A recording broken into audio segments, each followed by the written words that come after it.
Salut, c'est Zoya Shine. Bienvenue dans Instant Présent de Dieu avec la Rhapsodie des réalités. Qu'est-ce que c'est la Rhapsodie des réalités? C'est ce livre-là écrit par l'homme de Dieu, Pasteur Christ Oya Kilomé, qui moi m'a béni et continue de me bénir jusqu'à présent.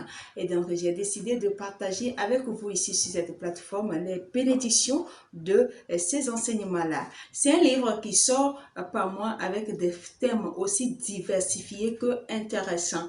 Et donc aujourd'hui, nous avons affaire avec un thème vraiment intéressant qui va encore nous édifier davantage. Mais d'abord, comment est-ce que vous allez?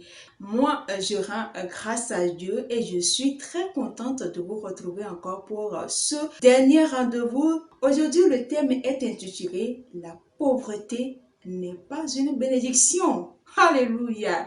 Quand j'ai découvert le thème, j'ai dit waouh, oui, il nous fallait ça. Aujourd'hui, nous devons comprendre que un chrétien qui est pauvre, c'est une insulte à l'égard de l'œuvre salvatrice de Jésus-Christ. L'écriture autour de laquelle va être construit l'enseignement d'aujourd'hui est tirée de 2 Corinthiens chapitre 8 verset 9. Là, il est écrit: car vous connaissez la grâce de notre Seigneur Jésus-Christ, qui, par vous, s'est fait pauvre, de riche qu'il était, afin que par sa pauvreté vous fussiez enrichis. La Bible déclare dans Proverbes chapitre 10 verset 22 que c'est la bénédiction de Dieu qui enrichit et il ne le fait suivre d'aucun chagrin. Voilà, c'est Dieu qui enrichit. Et quand il t'enrichit, il ne le fait suivre d'aucun chagrin. C'est-à-dire que tu n'as pas de problème après. Parce qu'il y a certains qui sont devenus riches et bam! Bonjour les problèmes, bonjour les défis, bonjour les difficultés. C'est comme si c'est maintenant qu'ils ont ouvert les portes des malheurs. Alors que ce n'est pas comme cela. Quand Dieu te bénit, il te bénit avec sa paix. Parce que une fois encore, la pauvreté n'est pas une bénédiction.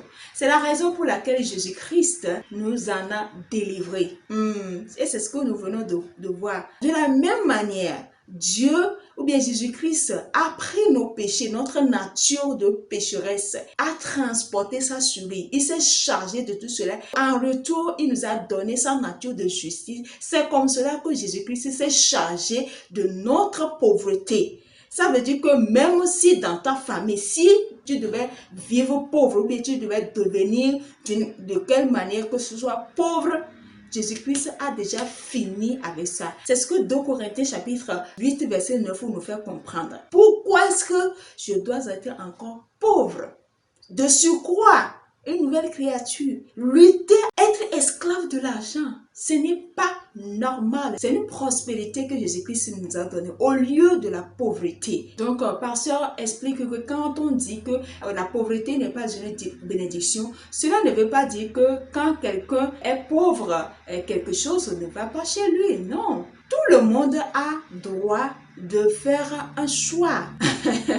C'est comme ce que la Bible dit au sujet de plusieurs personnes qui ont souffert dans les Écritures, n'acceptant pas la délivrance, afin qu'ils puissent obtenir une meilleure résurrection. Vous trouvez cela dans Hébreux chapitre 11 verset 35. Peut-être il y a des gens qui ont choisi de vivre dans la pauvreté. On ne peut pas leur ôter ça, c'est leur choix de vie. Maintenant, si c'est votre choix, c'est bien. Donc c'est un sacrifice énorme et vous ne devez pas avoir honte de faire ce choix. Si vous choisissez d'être pauvre, bien sûr, nous parlons de ceux qui ont choisi d'être pauvres. Maintenant, pasteur dit, si vous êtes devenu pauvre de façon circonstancielle ou parce que vous avez été opprimé par d'autres ou pour d'autres raisons en dehors de votre choix personnel, alors ce n'est pas normal, dit le pasteur. Vous avez le droit de changer les choses, dit le pasteur. Cependant, quand vous choisissez d'être pauvre, n'essayez pas de rendre quelqu'un d'autre pauvre s'il cherche aussi chez vous. Principe de la pauvreté, dit le pasteur. Oui, parce qu'il y a des gens inconsciemment ou bien par ignorance, eux-mêmes, ils invitent la pauvreté sur leur vie. Quelqu'un qui se lève et qui dit qu'il pense qu'il est en train de bien parler ça, que lui ne voudrait pas être riche. Parce que être riche, c'est des problèmes que ça crée, et c'est des soucis par là, c'est ceci par là que lui ne veut pas être riche. Il veut juste le minimum pour subvenir à ses besoins. Non, non, surtout quand tu es une nouvelle créature, tu n'as pas besoin du minimum. Parce que tu as à subvenir aux besoins des autres. Dieu t'a fait une bénédiction pour ta famille et pour ton monde. À quel moment ton minimum là va te suffire jusqu'à tu vas subvenir aux besoins de quelqu'un? D'où la nécessité pour un enfant de Dieu d'être super abondamment, immensement riche pour pouvoir non seulement subvenir aux besoins des autres, mais aussi soutenir l'œuvre de Dieu. C'est important parce que nous autres enfants de Dieu, nous sommes appelés à faire certaines choses dans le monde pour lesquelles nous ne devons et nous ne pouvons pas être pauvres. Dieu t'a appelé pour aller dans un pays ou bien pour aller annoncer, mais je ne sais même pas si c'est dans un pays, dans un quartier par exemple, dans un village par exemple, dans une ville par exemple, pour annoncer l'évangile. Par quel moyen tu vas procéder? Si tu n'es pas riche, si tu n'as pas l'argent, appeler les choses par leur nom. Si tu n'as pas l'argent, tu vas te débrouiller comment? L'évangile est gratuite, mais elle n'est pas moins chère. Sa diffusion n'est pas gratuite. Il faut de l'argent. C'est pour cela que c'est super important pour le corps de Christ, pour les enfants de Dieu, d'être immensement bien assise pour supporter l'œuvre de Dieu. Il y a certains enfants de Dieu, quand j'observe leur vie, quand je les vois, ça dit que je me dis, oh, Papa God, il va être dans tous ses états. Jésus-Christ va être dans tous ses états quand il les voit. C'est-à-dire qu'il y a certains enfants de Dieu, ils ne veulent même pas, même s'ils ont un semblant de bénédiction, je dis bien un semblant de bénédiction, hein, c'est-à-dire qu'ils se suffisent, ils ont de l'argent, bon, voilà, ça va, quoi, tout va. Ils n'osent pas le démontrer ou faire savoir qu'ils ont de l'argent. De peur que les gens vont se tourner contre eux et donc cet argent-là va finir. Ah, qui tu es? Est-ce que tu sais qui tu es en tant que nouvelle créature? Est-ce que tu sais ce que tu as à l'intérieur de toi? Est-ce que tu connais ta valeur? Tu vas avoir peur des gens ordinaires qui ont une vie ordinaire parce que quand tu vas te montrer, tu vas venir à l'église avec un véhicule, que tu vas construire une grande maison ou bien tu vas faire une semence ou bien une offrande de 500 000, d'1 million parce que voilà, tu en as quoi. Tu es béni pour accompagner l'œuvre du ministère. Mais tu ne le fais pas parce que les gens vont commencer par parler de toi, que tu as de l'argent. Les gens vont savoir que tu as de l'argent. Ça veut dire que tu ne glorifies pas ton Dieu. Tu n'es pas reconnaissant envers ce travail-là que Jésus-Christ a fait pour nous. Ce cadeau que Jésus-Christ a fait. C'est-à-dire que plus Dieu te bénit, plus tu manifestes, tu mets cette bénédiction-là au service de son évangile dans sa maison. De plus grandes bénédictions sont encore déversées sur ta vie. N'oubliez pas que la Bible dit il y a plus de bénédictions dans le donner que de recevoir. Notre vie, ce n'est pas seulement de manière comportementale ou bien de comment nous nous habillons. Ça part aussi de ces petits trucs-là. C'est-à-dire que c'est un tout quoi. Ça part de ta vie, de ton standard de vie. C'est en tant que chrétien, tu dois avoir un standard de vie. Tu ne vis pas normal, tu ne fais pas les choses normales.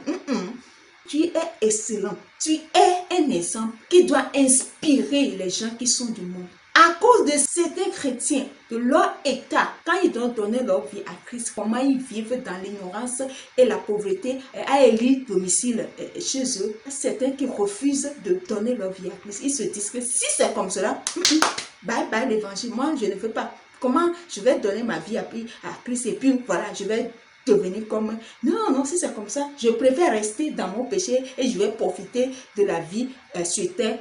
Comme cela, après quand je vais mourir, je sais que je vais en affaire, je sais que j'appartiens au diable. On ne devait pas servir cet exemple-là. Ça ne devait pas être comme cela.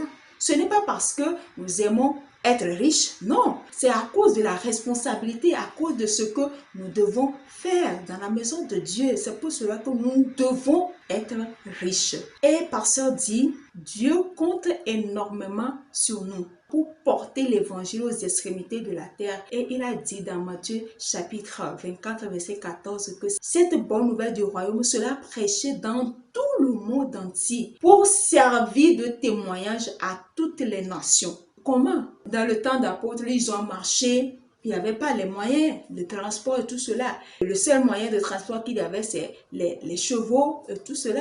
mais ils ont marché, parcouru des villes, des kilomètres et des kilomètres pour annoncer l'évangile. Aujourd'hui, grâce à Dieu, le monde a évolué, la technologie a évolué, mais pour avoir accès à tous ces moyens de diffusion de l'évangile, il faut de l'argent. D'où l'importance d'être riche, d'être béni par Dieu. Et Dieu même l'a dit par le prophète Zacharie dans le premier chapitre au verset 7 que mes villes auront encore des biens en abondance. Le conseil du pasteur aujourd'hui, c'est de refuser d'être pauvre. Nous devons refuser avec la toute dernière force dans notre âme et esprit la pauvreté. Nous devons rejeter ça, finir avec nous. Nous devons prendre la décision que nous serons aussi prospères que Dieu l'a ordonné dans sa parole. Quand il a dit dans le livre de 3 Jean chapitre 1 verset 2, bien-aimé, c'est Paul qui parle ici. Je souhaite que tu prospères à tous égards et sois en bonne santé comme prospère l'état de ton âme. Paul veut dire ici que nous avons l'obligation de prospérer d'abord spirituellement, d'être épanoui, d'être physiquement en bonne santé, prospère et financièrement d'être prospère, d'avoir suffisamment d'argent pour subvenir aux besoins des autres et soutenir aussi l'œuvre du ministère. Et pasteur nous dit de faire le choix aujourd'hui de ne rien faire de moins. Nous devons faire les choses en grand. Nous ne devons pas nous cacher. Pourquoi se cacher si Dieu m'a béni? On ne peut que parler de ce que des gens importants. Sachez-le aujourd'hui, des gens qui ne sont personne là. Personne ne se soucie de leur affaire. Ceux qui parlent de toi, c'est leur travail ça. Ils doivent le dire. Ils sont assignés pour le faire. Donc acceptez. Souffrez que les gens parlent de vous. Vivez votre vie de chrétien pleinement. Soyez à fond et épanouis dans votre vie. Donc, nous allons prendre rapidement la confession. Je dis, vous répétez après moi, s'il vous plaît. Je suis héritière de Dieu et co-héritier avec Christ. Le monde m'appartient. Tout est à moi. Je demeure dans le royaume de la surabondance, où je suis gracieusement comblé de toutes bonnes choses.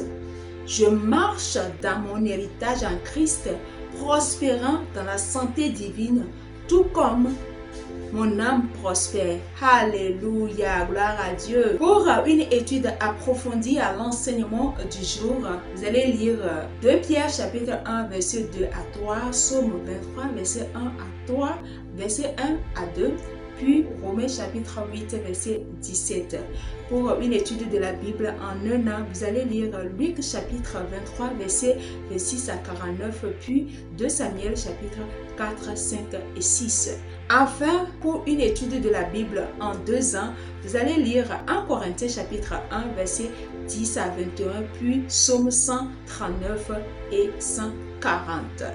Si aujourd'hui est votre première fois de tomber sur cette vidéo et que vous savez que vous n'avez pas encore donné votre vie à Christ, je vous invite à le faire. C'est à travers cette prière que nous appelons la prière du salut. Et je dis, vous répétez après moi. Ô Seigneur Dieu, je crois de tout mon cœur en Jésus-Christ, Fils du Dieu vivant.